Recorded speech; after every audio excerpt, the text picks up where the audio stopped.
hapon sa tanan. Gabi sa tanan. Rad, Wilma, congratulations. Ano ni hambal? Kung ikibot ko ni Rad. Okay, so, amo na ni Gurong ako sa mahambal. Sa pagpangabuhi, may tatlo ka stage. Ang una, ikaduwa ka tuig, honeymoon stage. Minit na sa yarat. Pero, pag-abot sa tatlo, tira na kamo sa adjustment period. So, kinanglan, mapasan nyo na ang adjustment period para pagdapot nyo sa ika-9, 10, tira nyo na mabalaan ng tuntun kapag pangabuhi.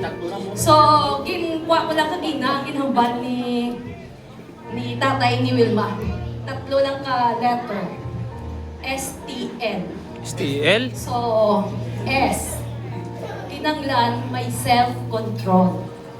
Kaya hindi layuan, ay nga danang inyong obra. Kung si Tosande pa, damo iya sang tukso ng kapalibot.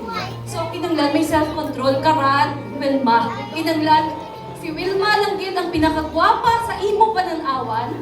Kag si Radrad lang din ang pinakagwapo sa imo pananawan. Next, T. Trust. Maski ibilin mo ang cellphone mo, maski ibilin mo kahita mo, piho, hindi pagkandugon sa imo asawa o sa imo kabana. May salig ka sa iya. Mawala mo tinatago ang imo nga sweldo sa iya. Nakabalong na. Among man na sa cellphone, wala ka lang pinag-chat. May trust. And syempre, L. Love. Unconditional love. Maski magtampok na si Wilma, maski may wrinkles na si Wilma, langgaon mo din siya Rad. Amon si Radrad, maski magpoy una na si Radrado, langgaan na ikit ka mo nga duwa. Amon kita, keep the love burn, maski tugay-tugay na kamo kasat.